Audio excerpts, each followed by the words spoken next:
Oh, Mazda Speed 6 versus Mazda Speed 3. We gotta compare a whole bunch of stuff. The specs, the track times, modability, daily ability, and reliability to work out which one you should prefer, which one you should buy, you know, all that.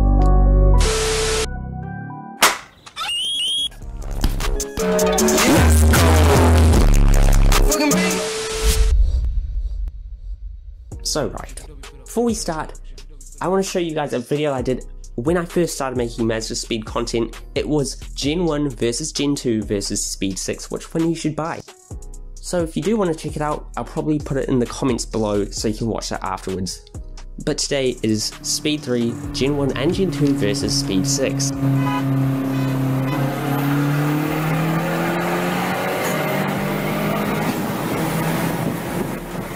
So let's get into talking about them. They are both powered by the exact same 2.3 litre 4-cylinder engine with direct injection and a turbo. Did I already say I had a turbo? On the Speed 3, you're going to be looking at 263 horsepower with 280 pound-feet of torque. Then we move over to the Speed 6. It's got 11 more horsepower with the same torque. Why does it have more power? I don't know, all the bolt-ons, turbo and all that are the same. My guess is it's just that, you know, Mazda wouldn't want to have this cheaper Speed 3 being more powerful than the more expensive Speed 6. That's my guess. In terms of weight, we're talking 1,430 kgs for the Speed 3 Gen 1 or 1,490 for the Gen 2, compared to the Speed 6's 1,630 kgs. Yeah, it's heavier. There's a reason for that. You see, the Speed 3 is front-wheel drive and the Speed 6 is all-wheel drive. That means for 0 to 100 times, the Speed 3 is faster. Yeah, 5.8 for the Speed 3 and about 5.9 for the Speed 6. Though I must say, it's got to be much easier to achieve 5.9 in the Speed 6 than 5.9 in the Speed 3. You need to be very skilled to get that time in the Speed 3. Quarter mile, 13.9 for the Speed 3, 13.7 for the Speed 6. Yeah. Let's talk lap times. If we're looking at the Top Gear test track, you're looking at 132 for the Speed 3 compared to 132.2 for the Speed 6. There's basically nothing in it. That doesn't even cut it. But for all the other tracks, the Speed 3 is the faster car. Look at Balocco, if that's how you say it. I don't know. The Speed 3 does a 3 minute 3 second 0.6. The 6 does a 3 minute 9 second 0.1. Ceres Racing Circuit, you're looking at 139 for the 6 and 137 for the 3. It's been a lot of numbers so far, hasn't it? Let's just get onto the way they drive. Let's cover the engine. It's the exact same engine, with the exact same turbo, with the exact same gear ratios. Apart from the Gen 2 does have slightly longer gears, but the Gen 1 and the Speed 6, exact same. And in terms of driving with this engine, it is great. This engine has been in Ward's 10 best engines for 3 consecutive years. Why is that? Like I've said before, it is a charismatic engine. It just feels good to use. There's a little bit of turbo lag, which builds up excitement and drama and suspense, and the way that boost hits is just so addictive, and the way that the boost builds, it's just so addictive. Add that to the buttload of torque that just throws you in your seat no matter what. It is a very fun engine to use.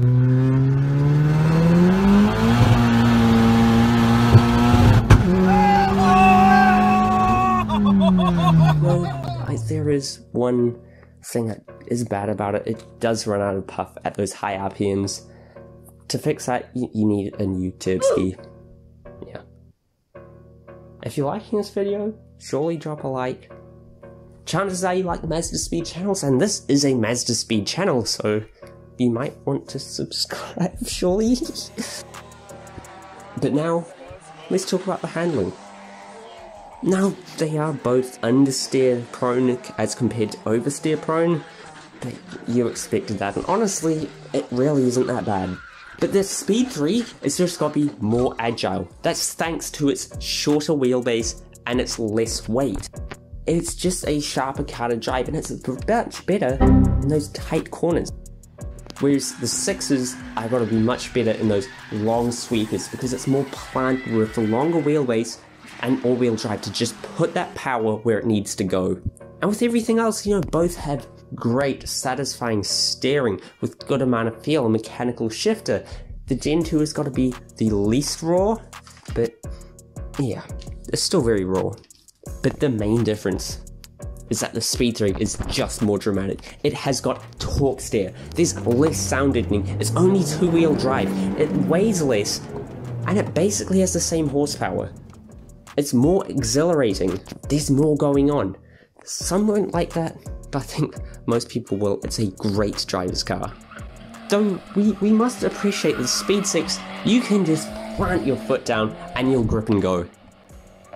And now another fun thing that us car people love is modifying. Let's talk about the modability. You need modifications! Modify! Modify! What's that? Now, of course, they're very similar. It's the same engine, like I've said many times. Though, with some mods, they're not always going to give the same amount of wheel horsepower. You know, an intake, downpipe, high pressure fuel pump internals running ethanol, you're going to be looking at about 380 crank horsepower on both cars. But all-wheel drive cars have more drivetrain loss than front-wheel drive cars. That means whereas you'll be pushing 340 wheel horsepower on a Speed 3, that's only got to equate to about 320 wheel horsepower on a Speed 6. Though again, we need to go back to that long wheelbase and the all-wheel drive that the Speed 6 has. When you go for a high horsepower build, it is going to be much more enjoyable with the Speed 6. It's more planted, it's got to feel more confident and much more better to put the power down. And then with reliability, of course, yes, again, they're extremely similar because they've got basically the same engine. But as Stephen Devy points out, the Speed 6 has a lot more parts, which means a lot more parts to brake. You've got your rear diff, your rear axles, your drive shaft, etc. So when you go for those high horsepower builds, you know, there's more parts that are more likely to break. Then you've got to think, would you prefer a car that drives better but may have a little bit more issues, or one that is more tense to drive but less issues? Other than that, they are very similar.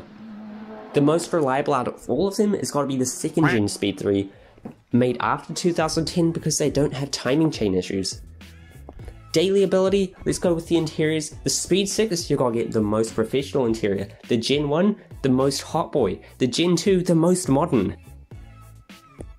But we really need to be looking at that Speed 6. It's got more sound deadening. It rides ever so slightly softer. For both of those, you're really not going to be able to notice, to be honest. But like I pointed out in our video why the Mazda Speed 6 is so good, there's a reason why the Speed 6 is so good.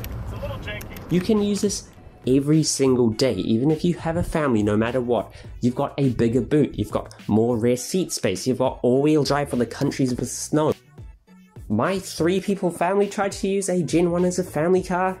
Don't get me wrong, it was a great car, but it's just too small for a family car. That is the magic of the Speed 6. It will do everything you need it to do, while still being a bloody fun car. So which one should you prefer? The Speed 6? Edit. The Speed 3 has got to be the fastest track, autocross or B-road car. It's also got to be for those people who want a raw, exhilarating driving experience with more agility. That's where the Speed 3 shines. But for the Mazda Speed 6, that's got to be your favourite if you want a high horsepower build, or if you're a family guy who also wants to have a hell of a lot of fun, or just anyone that doesn't want a front wheel drive car, probably want the Speed 6. That's the video. If you did enjoy, surely drop a like, and if you like Mazda Speeds, chances are you do. It's a Mazda Speed channel, surely. See you next time.